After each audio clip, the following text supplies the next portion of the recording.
to have certain decorum sa presidente ng China, pwede yung isang general hindi sumunod. Ang sa kanya, bastusin natin yung Pangulo Mr. ng isang President, bansa. that is his interpretation? No. Bastos yun. No, that is your interpretation. No. So if I ask them well, now... Mr. President, we beg to disagree. Can you show the slide Mr. ulit? President, we beg Mr. to disagree. President, The Department of National Mr. President, Defense tignan nyo naman po. has issued a statement condemning China's remarks, Mr. No, President. we're not talking about... Mr. President, if you look at the DFA, it was also telling Tariela, but not directly. It says, It was saying, follow the decorum, Mr. President. Mr. President, kung ganyan ang stand natin, then my staff now can show a meme of you. Mr. President, Mr. President, dito ba sa... Let me ask that question. Mr. President, I am not from China. Why will they put a meme? Why will your staff put No, a it's meme not about towards me? China. It's about decorum. You're comparing apples Mr. and President, oranges, no, Mr. no. President. You are simplifying what Session is is a suspended for 1 minute. complicated expressing such views in the performance. So it's specified, the nature of the statements. So a little bit of research, malalaman mo na which statements were these, because this Point refers of order, to... Mr. President. Point of order. What is the point of order? Of The statements gentleman? of Senator Pangilinan, the nature of his statements. Kayo na mag-research kung ano statements na yun, Mr. President. Sabi niya, pwede daw yun eh. Mr. President, I-research na lang daw I'm natin. not yet done. No, that's why I Philippine gave you, officials, Mr. President, including that's why I members, gave a point of members order. of the Senate. May I just be... I am still It's a speaking, point of order, Mr. President. President. A point of order precedes your precedence. Mr. President, Maybe Mr. President, maybe ask the minority floor leader to state the point of order. Which part of the rules was Sige, Mr. President. which part of the rules was Wala. violated? I'm making a point, Mr. President, that you cannot make a motion and then say, i-research mo na lang yung laman. Sabi kasi niya, pwede mo daw ipasa to, tapos nandyan naman yung nature. Ano ngang statements? Mr. President, So in the this is a same manner, debate. Mr. President, I Where is- admit, where is the point my of order? motion, may I finish? Where is the point my of order, motion Mr. President? for... Where is the point of our Session is motion. suspended. That's a good example because that's what I want to point out. Pareho tayo ng stand, atin to. Etong portions ng South China Sea, West Philippine Sea, na territory natin. Ako, mas radical pa stand ko. Hindi lang yung 12 nautical miles. Yung nasa Treaty of Spanish, atin din yun. Hindi natin pwedeng basta't i-give up yon by international treaty. Diba? Some will disagree, some will agree. The Supreme Court case na final ni a brilliant man ni Professor Magallona, di ba? Nasabi niya, sa UNCLOS, bumawas yung ating territory. But we're not here to discuss that now. We're discussing, number one, yung sagutan ng opisyales at nila. So I just want to point that out, Mr. President, Senator Pangilinan, because we don't want to be hitting each other kung pareho naman pala stand natin in terms of sovereign rights and sovereignty. Let it be oversimplified. Si Senator Amy, kapitbahay natin dalawa, co-owners tayo, may puno ng mangga sa gitna. Sabi ni Senator Amy, sa kanya yon. Sabi natin dalawa, sa atin yon. Tuwing nagbubunga, nag-aaway tayo. Ang problema, mas mayaman sa atin si Senator Amy. Ang problema, marami pong tangke, airplano, pati sa pera, pati sa diplomacy, sa abogado, mas marami si Senator Amy.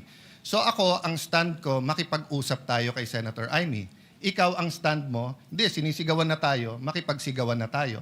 So we have the same stand. Mr. President, let me just finish this sentence. yes, and I will clarify because But ang pinag-uusapan natin, yung approach. Pero so far as saying na etong puno ng mangga ay atin, pareho tayo. Pero hindi po nakikipagsigawan ang I would not describe yung position taken by this representation as nakikipagsigawan. In fact, maganda yung point ng minority leader, yung kanyang paghahambing na sila, ang China, maraming baril, maraming resources, maraming armamento, etc. At dahil nga doon, napakahalaga na ating isinusulong yung rule of law at yung ating sandigan ay yung international law. Hindi natin maaring labanan ng puwersa ang China. We cannot fight in the area of brute force. And that's why we are fighting in the area of the arbitral ruling, the UNCLOS, the rule of law, international law. Yes. I will not disagree with you. When I said sigawan, it was in the context of magkapitbahay, etc. Because, Mr. President, President Aquino and President Duterte had very different approach.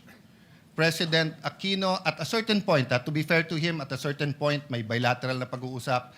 But after the standoff sa Scarborough, nagkaroon po ng, for lack of better word, we call it megaphone diplomacy. Di ba? Bananas,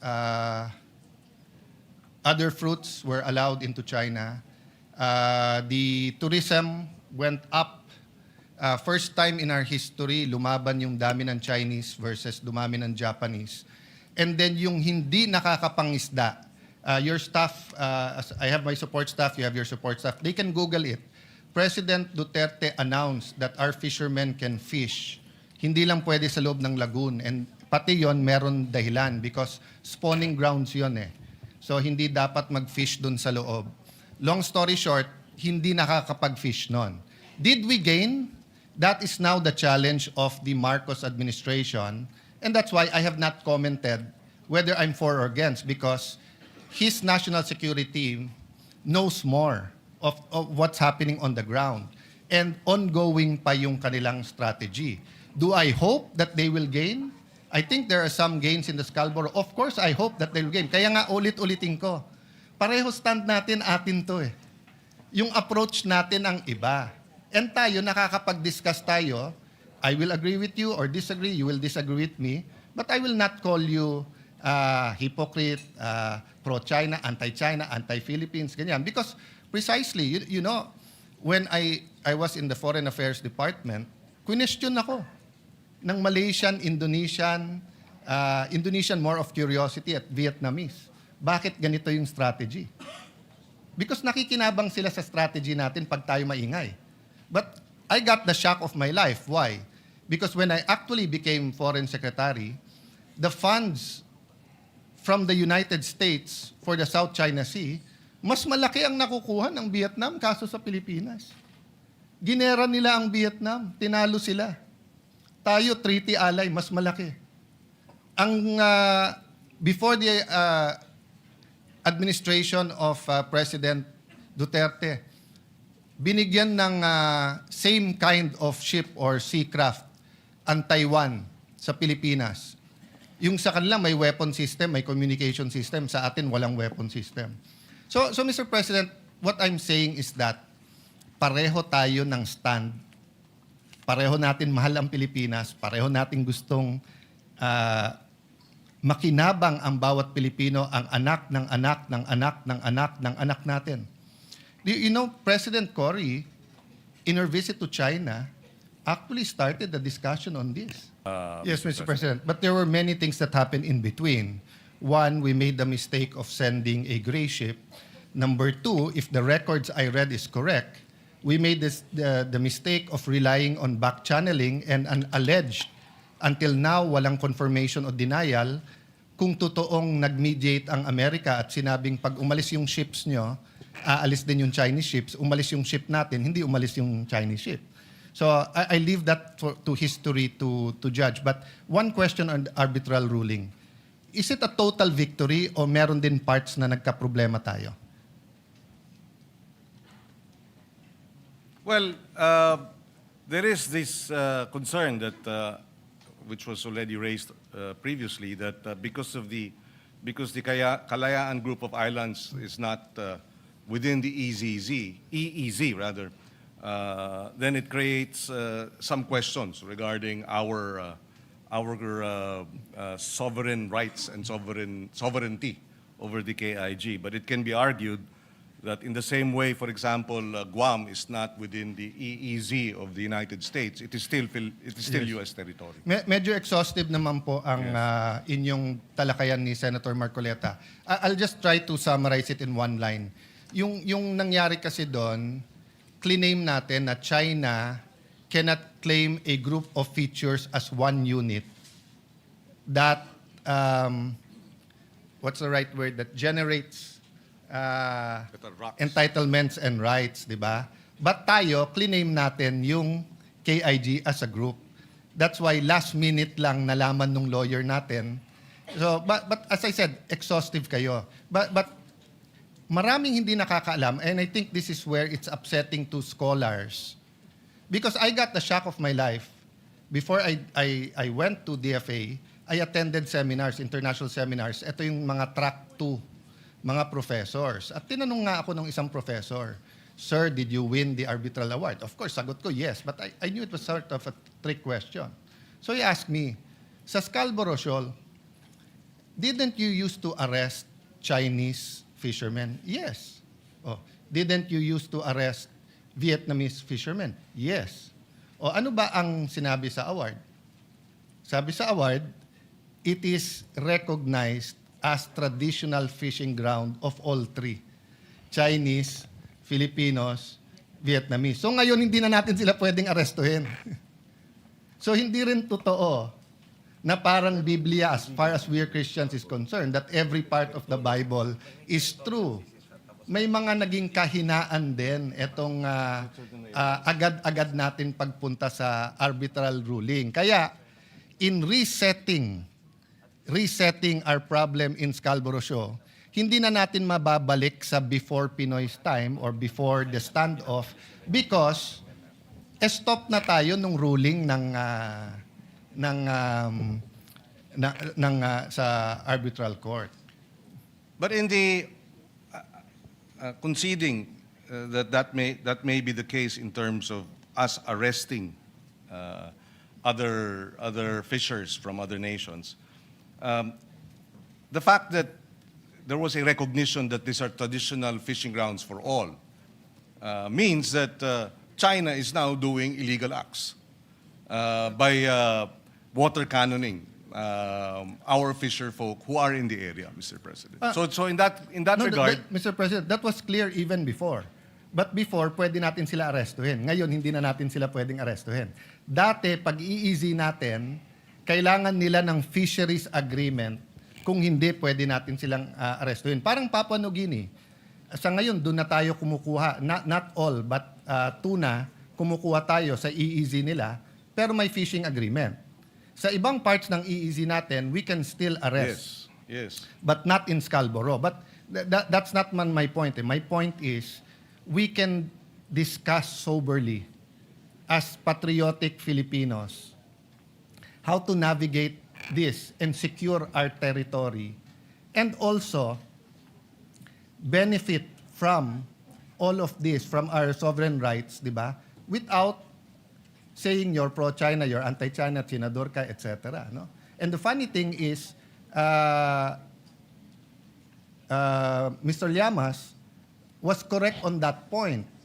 Because sila sabi niya, hindi man pinag-aralan lahat, iba-iba yan. Iba yung stand natin sa Ayungin, iba stand natin sa KIG, kay Don. Kaya lang ngayon, biglang balimbing na, biglang totally siya ang Mr. Philippines. No? Mr. President, who was the first to start reclaiming in the South China Sea? At least from the Philippine What country, Mr. President? Oh, you're from the DFA. Yes, our DND resource person says that it was Malaysia Okay. that started claiming. No? Okay. And of the claimant countries, sinong pinaka-aggressive? Of the claimant countries. I'm not talking about 1 China. month, 1 China, year. of In the course. last 20 years, China. Yes. Okay. Sino pinaka-maraming reclamation? China. As of today, Vietnam, according to the DND, Mr. President. What country offered the United States not to militarize the reclamations, etc.?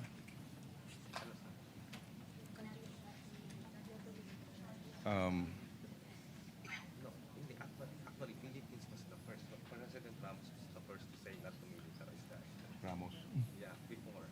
Yes, according to our resource person, it was President Ramos who first Okay. requested not to militarize the area, Mr. Okay. President. Not bad yung taga-DND, sir. You got 1 out of 4 questions correct. Not bad. The first to reclaim was Vietnam.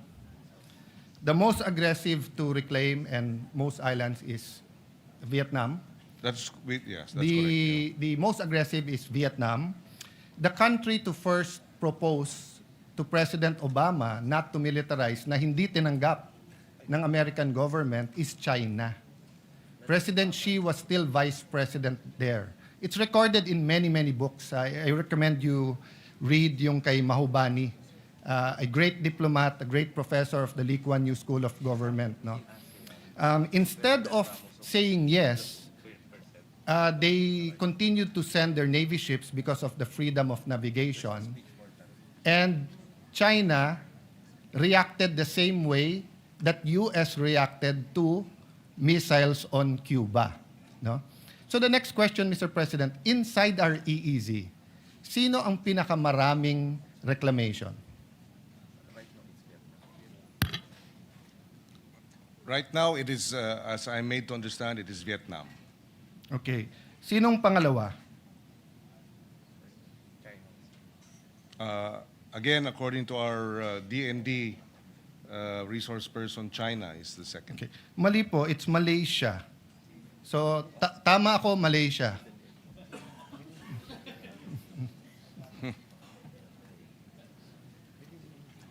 Kasi, Malaysia has 5.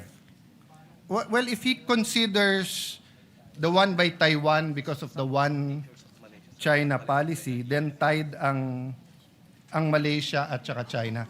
May I know if militarized etong mga nireclaim ng Vietnam at saka ng Malaysia?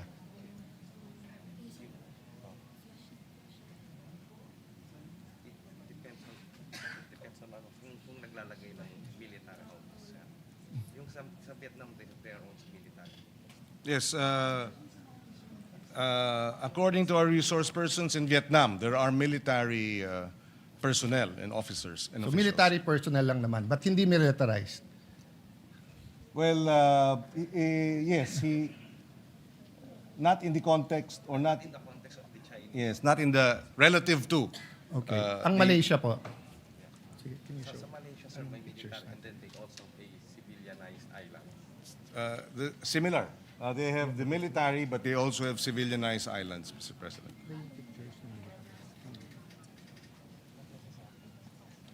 Yeah, kasi that's simply because having military Isa-isa pictures. is military. Yeah. It's part of defense. So doing national defense on our part is not actually military. Mr. President, I'm looking for the pictures, but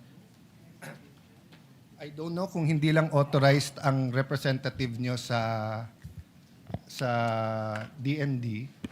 Ang features ng Vietnam at Malaysia are may missile silos, may military ships, may radars. I showed it already in this session hall. So hindi totoo na hindi militarized ang Vietnam at saka ang Malaysian features. I'm trying to look for the pictures. Is it there? Yeah, that one. Can you show that, please? Actually, yung term na militarized kasi hindi Nasa part 2. Oh. Mr. President, during the time of President Duterte, while they're reading the pictures, parating inuulit-ulit ni Justice Carpio, pag hindi ka nag-protest, malulusaw, I don't know his exact term, pero maapektuhan daw claim natin. Did you hear that noise during that time? I may have picked it up, Mr. President. Yes. I don't know. I'm not sure exactly when he Yes, said that. he- But he- there were a number of Yeah, times. he yes. together with many advocates kept on saying, whether I was foreign minister doon o hindi, na pagka hindi ka nag-protest, parang sa atin sa domestic law, di ba, na parang pag 30 years, yung lupa, walang titulo, uninterrupted, walang nagclaim, nagkakaroon ng latches o na-estopel ka. Is there a personnel from DFA here? Yes. Yes. Maybe we'd like He to get... probably used to work for you.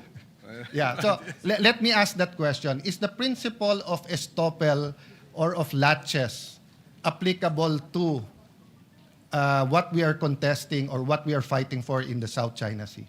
So tama ba si Justice Carpio na pag hindi tayo nag-protest, mawawala yan?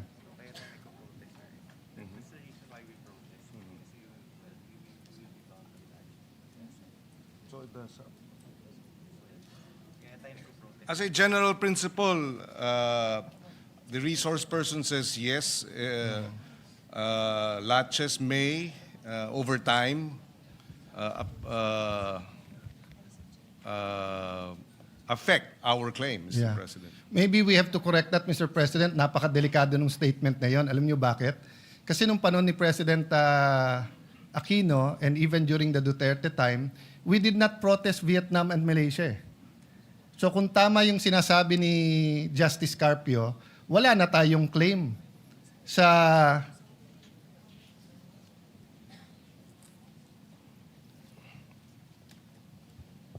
Well, sa 38 features ng China so, na clinic-claim nila, ang nasa loob ng EEZ natin 4, sa 24 na clinic-claim ng Vietnam, nasa EEZ natin 11, tapos yung Malaysia may 5, Taiwan, yung Ito Island, nasa loob, hindi natin pre-notice yun, Mr. President.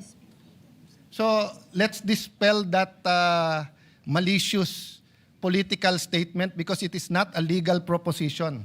Wala sa UNCLOS ang laches at saka estoppel. Wala po doon. Hindi, ibang-iba yung law of the sea sa law of land.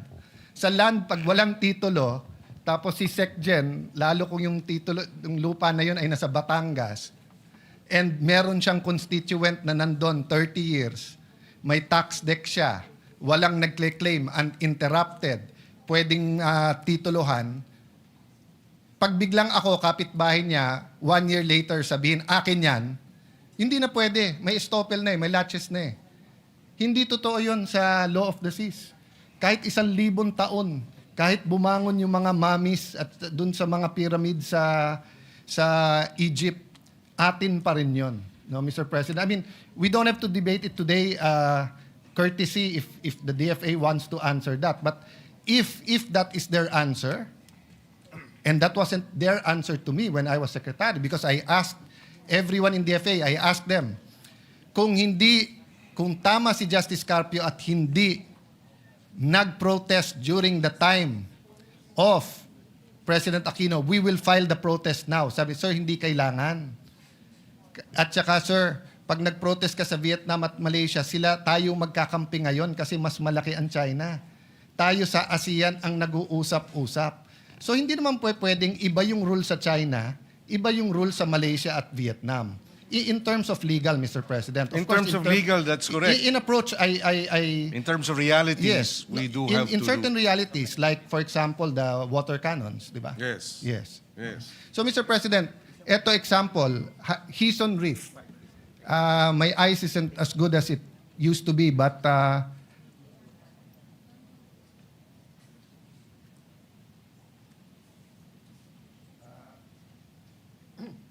I read the radar, I see the battle tank. Go to the next slides para lang makita. Eto, Bailang K. So makikita nyo po dyan, meron pong bunker, meron pong gun shelter, meron pong open, ayan, may battle tank, may lighthouse, may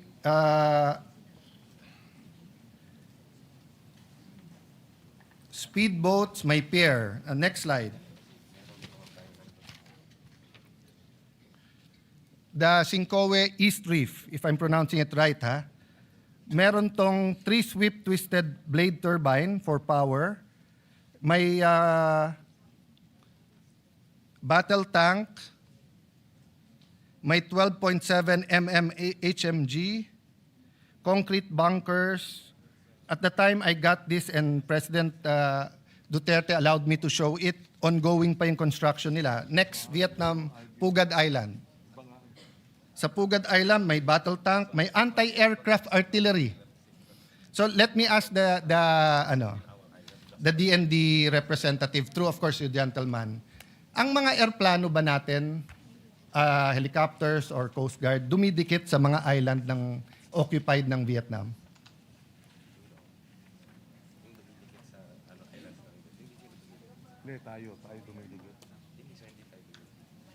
Hindi daw tayo dumidikit. Yes. Mr. President. And that is why walang water cannon.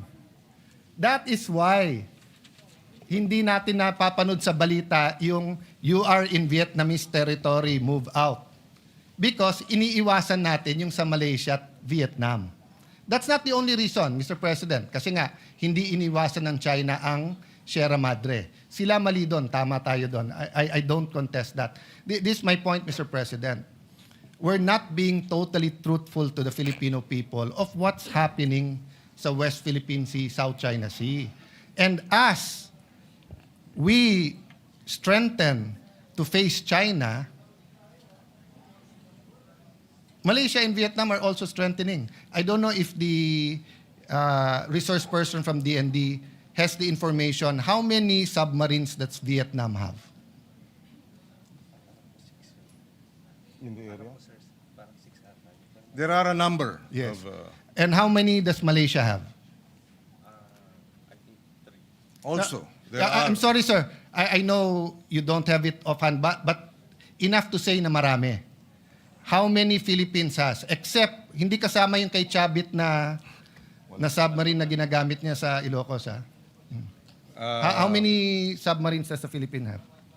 According to the DND, we have no submarines, Okay. Mr. President. So in long story short, we don't really have a strategy except the transparency strategy against China, but more so, we don't have that concrete strategy against Vietnam and Malaysia. Although we're friendly, Vietnam and Malaysia, as seen in all of this, have a strategy against the Philippines. In this last one, tignan mo po yung Quay. Tignan nyo po yung landingan nila, no? Dun sa Pugad Island, Let's go very fast with your permission just to show you yung Malaysian. Let's go to the Malaysian. Ayan. So yan ang example po. Oh. May runways na rin sila. Next slide. Swallow Reef. Next slide. 5 yan eh. So anyway, sige. Let's stop there. But the point I want to make, Mr. President, is kailangan natin magkaisa sa issue na to. Atin to. And some want to make it a political issue. Sila pro-China, kami anti. Hindi po. Pare-pareho tayong pro-Philippines. Pero may mga detalye na kailangan pag-usapan natin ng husto. So I'll go straight to the resolution unless you wanna Yes, please. just react. Yeah. To the resolution, Mr. President, is it correct that ang pinagmulan nito ay yung presentation ni Commodore Tariela na may depiction in caricature or whatever the right name is of President Xi sa presentation niya? Ito ba yung pinagmulan nito? Hindi naman, di ba? Even before that. I think that may be one of the issues raised, but I don't think it began with that, Mr. President. No, Mr. President, because bago po yung yung Chinese ambassador eh. So all the disputes with the former ambassador, kung meron man, was covered by the 19th Congress eh. Kompleto naman tayo ng resolution eh. So lumala ito nung nagkaroon ng caricature regarding the president of China. So, asan yung side by side? Pakita mo. So, siguro ito question ko. Let's, with your permission, Mr. President, Senator Pangilinan, let's focus on Commodore Tariela muna, no? Let me state this for the record muna, ha? I don't doubt his patriotism. I don't doubt his contribution to the cause.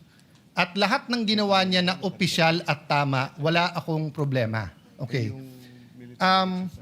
This is one picture. Pero nasan yung picture ni Presidente na nung Sa ASEAN ba yon o sa APEC? Caricature was the January 14. Hindi, yung nilapitan niya bigla si President Xi. Meron ka noon, di ba? Ito muna. Ano sa dalawa ang opisyal ng Pilipinas? Yung mag-usap tayo, magdebate, ipaglaban natin atin, pero sa simbolo ng watawat at sa simbolo ng Pangulo ng bawat bansa, cordial tayo, or ang official ba natin ay umikot tayo at gumawa tayo ng mga caricature at siraan natin ang image ng presidente ng kabila? Which is our official policy? If I may just clarify, Mr. President, because the mention of the caricature. Mr. President, according to the information, the caricature came out January 14. But even before that, Mr. President, I publicly came up with a statement expressing concern about the military exercises, live military exercises undertaken by China in the Taiwan Straits. That was in December. And there, Mr. President, I was called out by the Chinese embassy spokesperson saying, reminding me that I should respect the one China policy. And so the issue of Tariela cannot be isolated, Mr. President. So- And therefore, if I answer this, it is simplifying, Mr. President, the whole resolution into Tariela's statements. No, it's not, Mr. President. Mr. President, I'll go to the one China policy later on and why you were called out. Because if you remember, the president himself was called out. Exactly, But not Mr. by President. no, because that's their duty. Well, and this is our duty to respond. Yes. Mr. President. Yes. Yes, it's your duty to respond, Mr. President. But To uphold the rights, to uphold our independence, to uphold our freedom of speech, Mr. President. yes, Mr. President, but one of the red lines of China in their diplomatic relations with any country, including the United States, is the one China policy. That's why when the Speaker of the House of US went to Taiwan, they were called out. And there was no issue. Mr. And President, and they called, Mr. President, let me finish. Yes. They called, and there was a debate. When President Bongbong said we have to prepare, President BBM, nag-statement. So, wala namang issue eh. Eto stand natin, eto stand nila. Except that, What's Mr. the President, issue there? my experience with Chinese statements, Mr. President, is that they tend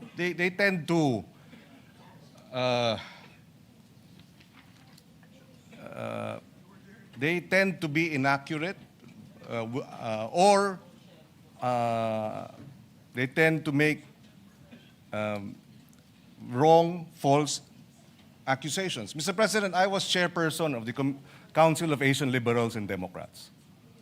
Our organization was blacklisted by China. And the accusation was that the Council of Asian Liberals and Democrats, of which I was chairperson, was supporting Taiwanese independence, which was a lie, Mr. President. So I've had experience with Chinese public statements that are false because it serves their interests to promote their one China policy. We respect their one China policy. When I expressed concern about the live military exercise, I did not speak about Taiwan's independence, or I did not speak about, at least from my point of view, it had nothing to do with the one China policy. We were just expressing concern that the live military exercises are creating tension and escalating tension in our region. There was no mention of one China policy, and then they come in and then remind me. No, Mr. President. That That is a standard reminder because they consider Taiwan and the waters in between to be part of China. So, put it another way, Mr. President. Sa kainitan ng secession movement ng Mindanao, kung may statement ang isang opisyal ng China, dahil nagpadala tayo ng military sa Marawi, hindi ba ang diplomats natin sa Beijing sasabihin din sa kanila, huwag kayong makialam. Kasi one Philippines to eh. Ang Mindanao ay hindi independent. Mr. President, I beg to disagree with the comparison. I think, again, Atis at Santol, Mr. President. Iba yung sitwasyon dun sa sa Mindanao, iba naman ang sitwasyon dito sa Taiwan Straits, Mr. President. Mr. President, that's a very, For very... example, we have about 200,000 overseas Filipinos in Taiwan.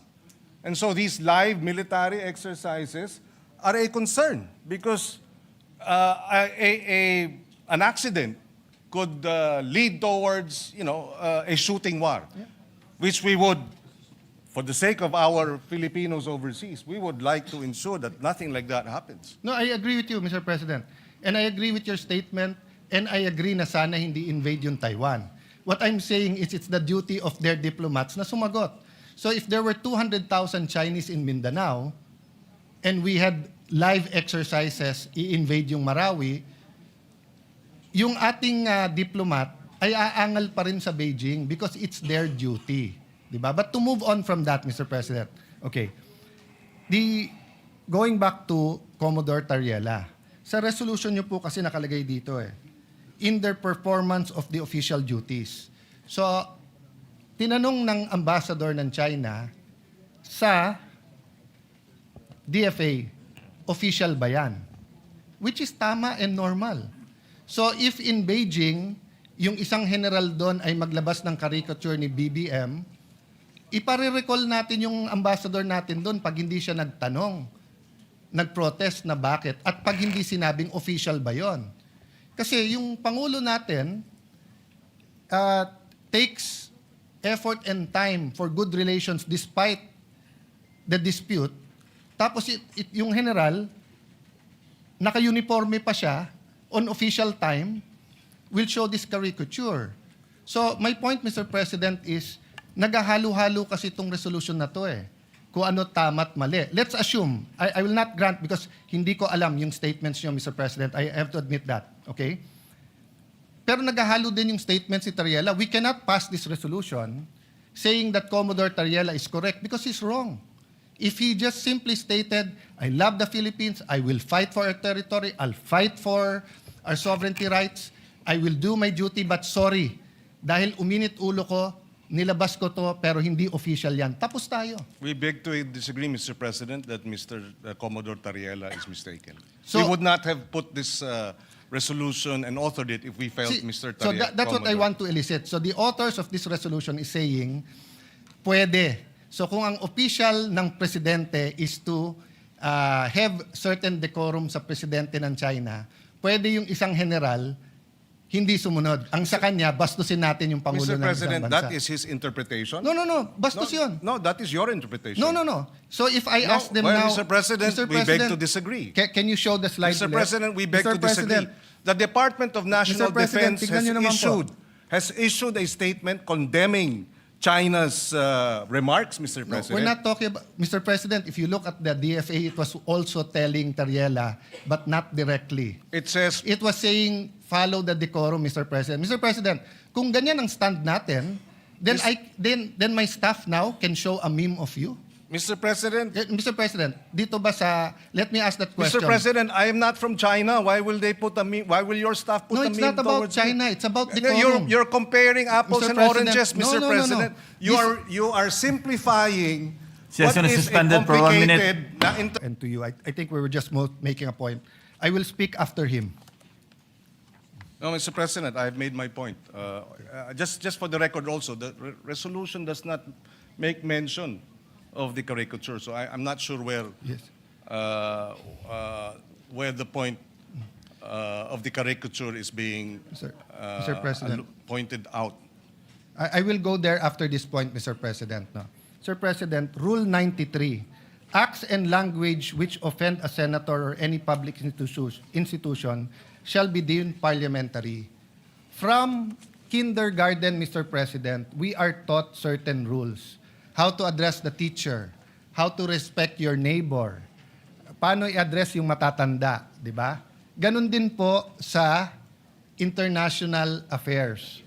You do not mess with their flag and you do not mess with their symbol of authority, their king, sultan, prime minister, or president. That's why in this slide, Mr. President, it is very clear, yung official natin is, despite any dispute, Si President Zelensky at President Putin if you put them on the same room, magkakamayan yan. So that's why the question kay Commodore Tariela is, officially sanctioned ba yan? Which tama na tanungin ng Chinese ambassador, bakit? If a general in China makes a caricature of President Bongbong, dapat i-protest ng ating ambassador. At dapat tanungin, official ba yan? Because we cannot look underhanded pagdating po sa international community. Hindi pwede ang Pangulo makikipag-usap na eto walang personalan and then yung general mo, personal. So, I'm sorry I reacted because anyone who sees the caricature is that a flattering caricature. If I do that caricature to any world leader, kahit dito, 'di ba? The majority leader is smiling. The majority leader and I had a we've known each other since 98. We've never argued with raising our voice. But umabot. I didn't even remember what I said. We apologized to each other. Bakit? Mali. Pero tama yung pinaglalaban mo, bro. Tama pinaglalaban ko. Mali yung paraan paano natin pinaglaban. So wala akong problema sa pinaglalaban ni Commodore Tariela. Pero hindi naman tayo fraternity dito sa Pilipinas na mali na nga brad mo, pero dahil bugbugan sa ibang bansa, sasabihin mo tama brad mo. Mali. I don't propose a resolution, but the guy should apologize and just say na tama pinaglalaban ko, pero mali na ginawa kong ganyan. Now, if he wants to do that, he resigns his commission. He can go around, he can join the media, he can be a blogger, he can be a professor, he can be like Ronald Llamas and call himself a influencer or a political analyst, di ba? But when you're in uniform, the other countries will ask you, official ba yan? That's standard, Mr. President. Kaya tayo nagkakaproblema. Mr. President, wala namang problemang magtanong sila. Pero itong mga bitiw na salita nila sa kanilang Facebook official pages ay hindi katanggap-tanggap. Number one. Number two, kahit sa China, Mr. President, kinakarikature ang ating Pangulo ng state-controlled, China state-controlled media. Na alam natin, walang lumalabas dyan na hindi aprobado ng Communist Party. So merong China, Xinhua News. Andito si BBM, may caricature. Andito rin. So maliwanag, Mr. President, na they too, through their official channels, Sir President. come up with caricatures, Mr. President. Sir President, yun po, with all due respect, Senator Pangilinan, and dapat ina-advisean ng DFA ng tama, hindi po mangga sa mangga o atis sa atis yan. Communist countries, including Vietnam, Cuba, North Korea, pag news outlet nila, although alam natin in reality, may say sila, just like PTB4, in reality, hindi dapat, but in reality, kahit sinong administrasyon ay may say sa PTV4, is not considered track 1. Hindi siya track 1. So kung hindi ka track 1, pwede ka mag-caricature. Media yun eh. Kahit na alam ng Communist Party. So if our diplomat ask, is that official? Sasagutin ka, that's our news. Hindi kami. Which is Mr. President, and therefore okay lang. No, it's not okay lang. Well, It's not okay lang, Mr. President. Why It is the when we international- defend when our officials caricature, it's not okay. But when they're state-controlled news caricatures, it's okay? No, Mr. President. There is an Ayun naman pala eh. international... So what's the issue? No, Mr. President, there's an international order in foreign relations. And when these countries that control state media do it, it is accepted that it is not track 1. But when democratic countries have generals who do that, it destroys the order. Yes, Mr. Nagmumukha tayong childish at bata, nasisira po ang kredibilidad mula sa Pangulo hanggang sa Secretary of Foreign Affairs. Kung hindi sila napapahiya na ginagawa ng state news, tayo napapahiya.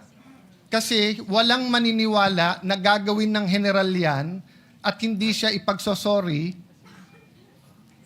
tapos sasabihin hindi siya opisyal. Well, again, Mr. President, if taken in isolation, and that's the difficulty here, the good senator is taking it in isolation. That was January 14. December pa lang, pinuntirya na ako. Si Senator Risa Ontiveros, the same. Nung nag-statement ang Congressman Laila and Congressman Jokno, tinira rin. So, itong propensity to focus on Tariela because nagre-reklamo on China, it does not present the entire picture, Mr. President. Mr. President. This resolution would not have happened if it was just Mr. Tariela, Commodore Tariela they were complaining about. Mr. But precisely, it is a systematic propaganda campaign to discredit our public officials, to discredit our armed forces, Mr. President. Ganyan ang style. And the statement of the DND, if you look at it, if you read through it, they were saying, and they condemned the lies.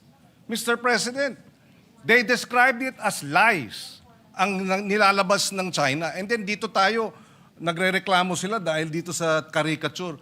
Sana naman medyo patas tayo dahil dito naman tayo sa atin, Mr. President. Suportahan naman natin yung ating Coast Guard. Sila ang tumataya dyan eh. At suportahan natin ang DND at ang ating men in uniform. Yun ang ating Mr. President. kagustuhan para maipasa itong resolusyon na ito that we stand behind our men in uniform. We oppose and we condemn the lies, the disinformation, and the maligning being undertaken by China against the senators, against congressmen, against our men in uniform. Mr. President, ganun lang kasimple ito. Hindi na dapat pinahaba pa at pinatatagal pa to, Mr. President. Mr. President, that's his opinion that hindi to pwedeng pahabain. This affects OFWs. This affects our ailing economy. This affects our being a Christian nation. This affects moral ascendancy. Hindi mo pwedeng sabihin dahil mali kayo, mali na rin gagawin ko. Dahil ang Coast Guard tama, yung isang general na ng bastos, okay. So I take offense sa sabihin, dito naman kayo sa amin. Protektahan nyo naman Coast Guard. Kailan namin hindi protektahan ng Coast Guard, Mr. President? We are for the Coast Guard, Mr. President. But if one of their generals went over the line and did something that is wrong, childish, undiplomatic, reckless, unprofessional, it's also our duty. Did we file a resolution here to ask someone to correct him? Hindi po. Kasi hindi na namin kailangan ng rest back ng Senado. Pag kami nakakapag-debate sa Russian ambassador, American ambassador, hindi namin kailangan rest back ng Senate. Especially kung tama kami. But what we're asking sa resolution to is rest back ng buong Senado. Which I'll go to the other point because hindi tayo magkasundo dyan. So tingin nyo tama, bahala kayo. Because may mga anak kayo, may mga apo, tayong lahat. Dadating tayo dyan. Pwede mo ba sabihin sa anak mo, anak, pag mali sila, gumawa ka na rin ng mali. Anak, okay lang mang bastos kasi mas bastos sila eh. Anak, okay lang mag-bully kasi mas bully sila. Ako, hindi ko sasabihin yon. Ako, sasabihin ko, At hindi yun ang sinasabi. hindi, yun ang sinasabi mo, Mr. President, and I'm No, not yet Mr. finished. President. Of Kasi course you said, tama We si beg to Tariela. disagree, Mr. Mr. President, I'm not yet finished. No? Well, we beg to So, disagree. Mr. President, this is the question. The resolution question statement. Sabi dito, whereas, in response to the public statements of the Embassy of the People's Republic of China, etc., etc., walang naka-attach ko anong statements nila. So, paano tayo magdidebate dito? That's why mahaba to eh. Mga pang 3 araw to, iniisa-isa ko yung statements. Pinapakuha ko sa staff. Nagsumulala ako kay Tariela because tinitingnan ko statements ni Senator Risa. I think that's within her rights. She's been consistent with some of her, I may agree or disagree, but yun ang statement niya. I've been looking at the statement of the gentleman from Pampanga. You're a senator, you're a patriot. But yung kay Tariela, nakita ko kaagad eh. Tama yung iba niyang mga statements, pero mali yung ginawa niya na ganyan ang gagawin mo. Kasi pag ginawa kay President Bongbong yon, regardless kung opposition ako administrasyon, pagtatanggol ko siya. Dahil mali eh. Ang mali is mali. Hindi pwedeng mali sila, mali na rin tayo. Tama sila, tama tayo. May tama tayo niyan. So Mr. President, this is the question. How will we discuss and vote on this? Kung wala naman dito yung statements na kine-question natin. So will the gentleman attach these questions and furnish the members of this chamber? I don't think we ever passed a resolution. This is just 30 seconds, tapos na ako. On this point, we've never passed a resolution condemning anything without specifying what we're condemning.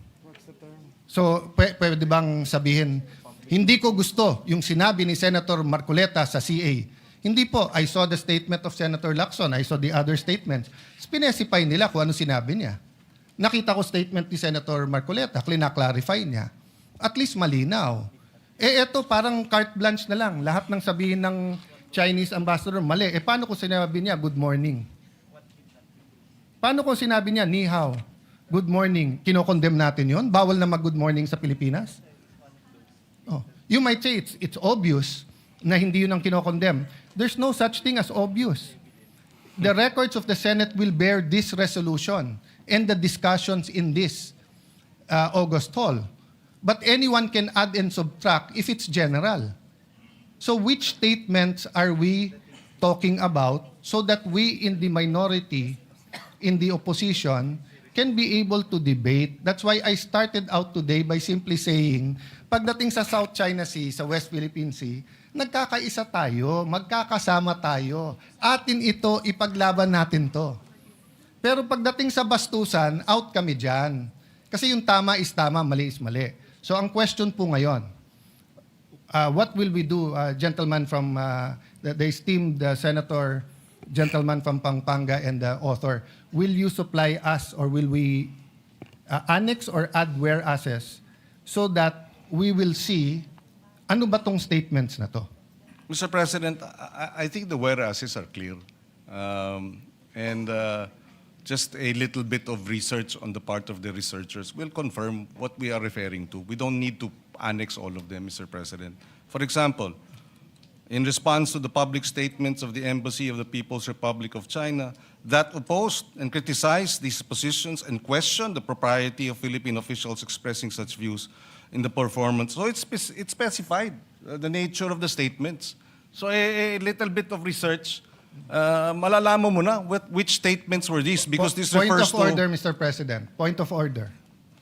What is the point of order? The statements of Senator Pangilinan, the nature of his statements. Kayo na mag-research kung ano statements na yun, Mr. President.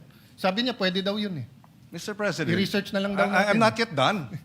No, that's why I Philippine gave officials, Mr. President, including that's why members, I gave a point of members order. of the Senate. May I just be, I am still It's a speaking, point of order, Mr. President. President. A point of order precedes your precedence.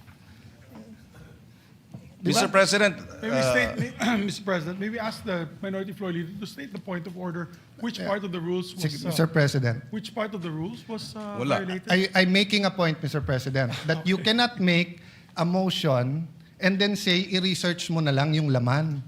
Sabi kasi niya, pwede mo daw ipasa to, tapos nandyan naman yung nature. Ano ngang statements? Mr. President, So in the this is a same manner, debate. Mr. President, I Where is- admit, where is the point my of order? motion, may I finish? Where is the point my of order, motion Mr. President? for... Where is the point of out order? motion. Suspended. Mr. President. Yes, Senator Cayetano. Sir President, to be fair to Senate President Pro Temp and to the gentleman from Pampanga, I was going to say I'm out of order in my move, in moving for a point of order because you cannot have a point of order without stating Why? why. Where is the what's the basis so that the presiding officer can determine whether it's in order or out of order. At hindi naman ako parating out of order, Mr. President, di ba? So I was just trying to explain to my good friend, Senator Pangilinan, we both believe in what we're fighting for, moral ascendancy. So if we pass the resolution in its general form without saying the statements, if there are officials, again, Mr. President, ulitin ko ha, I'm not against Commodore Tariela. For all I know, he did 1,000 good things.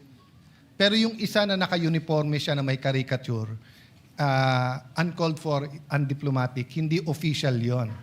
So I would rather, Mr. President, that we make it clear that we cannot vote on a resolution condemning statements, even if you say the nature of the statements without knowing the statement. Last point, Mr. President, the majority leader wanted to clarify, mali ata rinig niya.